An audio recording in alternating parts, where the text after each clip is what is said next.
Songs of Solomon, verse 1.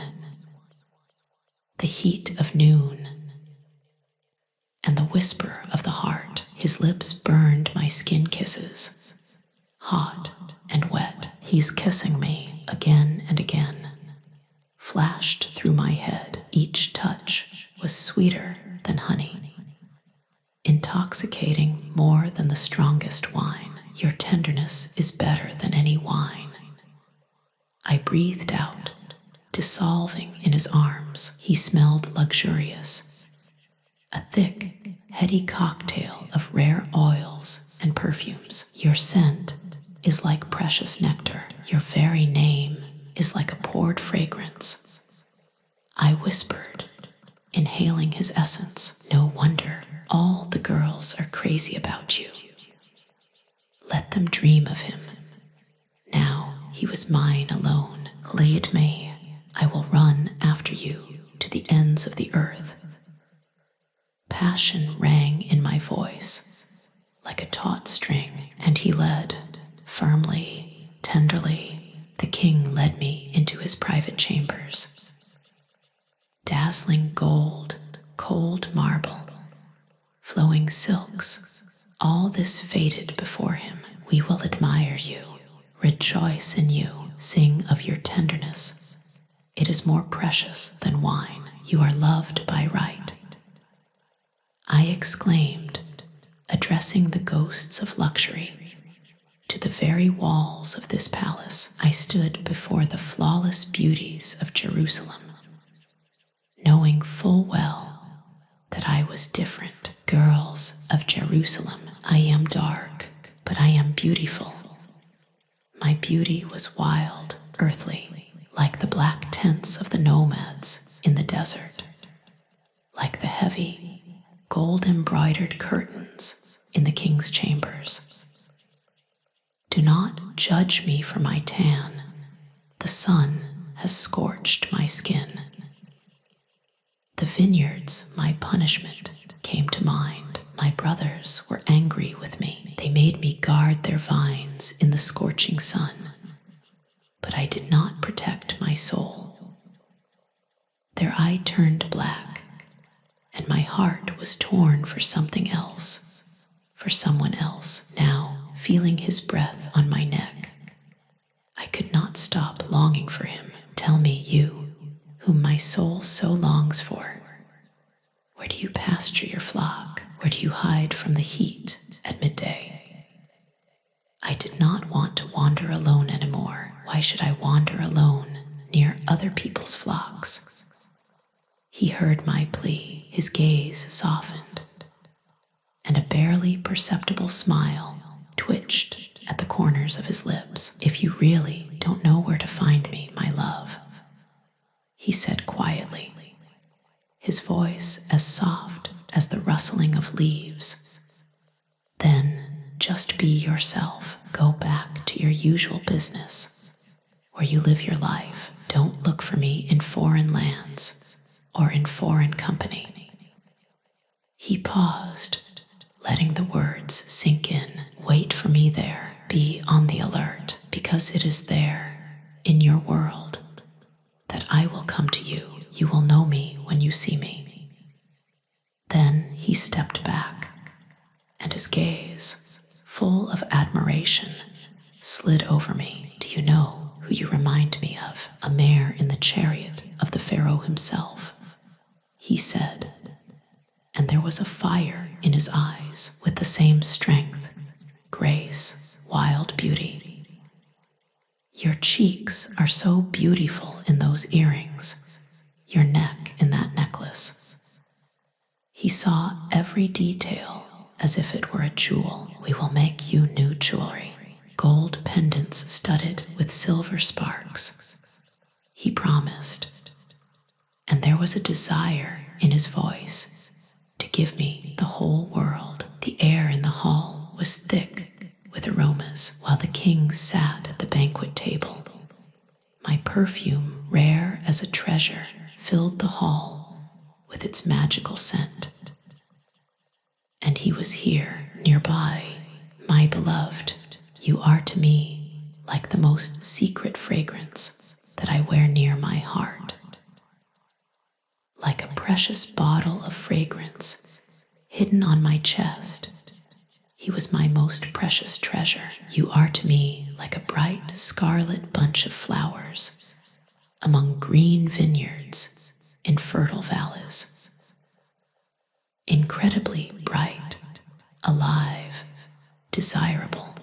That's how he was for me. We exchanged words like jewels. God, how beautiful you are, my beloved. Inexpressibly beautiful. Your eyes, like those of a gentle dove, he said, and his gaze sank into mine. And you are so beautiful, my beloved, so sweet, I answered, and my heart sang. Even the place where we were became part of our love. Our bed is fresh greenery, or our bed is luxury itself. The roofs of our houses are the spreading branches of mighty cedars, giving coolness and protection, and the vaults above us are slender, eternal cypresses. The luxury of the palace and the wild beauty of nature intertwined, creating our own eternal tent of love. Here time stood still, and the only reality was us, the king and his dark-skinned beloved, who found each other in this world and beyond it. Verse 2, flower of the valley and call of spring, he looked at me, his eyes shining. You are to me like a rare, beautiful flower blooming in the seaside valleys, like the only lily among the field grasses. He whispered, and his words were warmer than the sun. Yes, I thought, looking at him, like a lily, bright and tender among thorny thorns. So is my beloved among other girls. She is the only one like her, the only one. And my heart began to beat faster, like an apple tree, generous and sweet, in the middle of a wild forest. So is my beloved among other young men. I love to sit in his shade, to feel his protection, and the fruits of his love are sweeter than honey for my soul. He took my hand, his touch confident. He led me into a banquet hall filled with light and joy. And above it all, like a banner, fluttered one feeling, and his banner above me is love. But this love was so strong that it made my head spin. Support me, give me a sip of wine, refresh me with juicy apples. I cried out mentally, feeling the ground slipping away from under my feet, for I am exhausted by this love. It is burning me from within. In his arms I found peace. His left arm is a soft pillow under my head, and his right arm holds me tightly. Here, in this circle of his arms, was my world. I turned to my friends, to the world around me, with a fervent plea. I conjure you, girls of Jerusalem, with the grace of gazelles, the lightness of the field deer. Do not disturb her. Do not wake my beloved until she herself wants to wake up. Let this moment last forever. And suddenly a voice, the voice of my beloved. My heart stopped and then began to beat like crazy. Here he is. He is coming, galloping along the mountain paths, jumping easily from hill to hill. He was full of life and strength. My beloved, he looks like a young deer, like a swift chamois. I thought admiringly, here he is, already here, standing behind the garden wall, looking into my window. his image flickering through the pattern of the lattice. And his voice, impatient and full of love, reached me. Get up, my beloved, my beauty, come out to me. Listen, he called, and spring itself sounded in his words. Look, winter is already gone. The rains have stopped. The sky is clear. The earth has come to life. Flowers have blossomed everywhere. The time of singing has come. And in our land, the gentle cooing voice of the turtle dove is heard. The fig trees have put forth their first tender leaves, and the grapevines, covered with blossom, fill the air with a sweet fragrance. His voice called again, insistently and tenderly.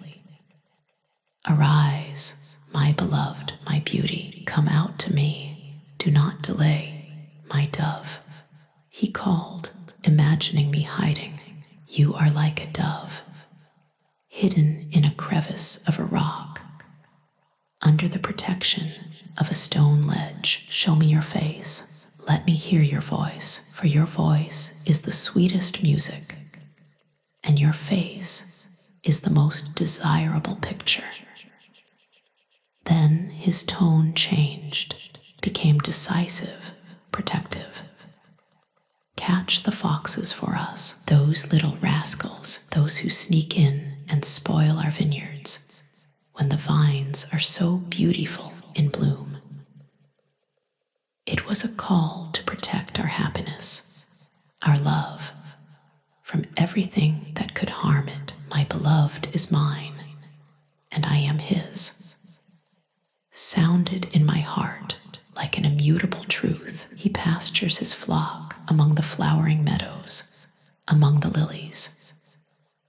He was here in this beauty, and he was mine. And finally, the last passionate call, while the day lasted, while the day is not yet gone, while the evening shadows have not yet thickened, completely return. Be quick and light, like a chamois, like a young deer, galloping along mountain paths and gorges.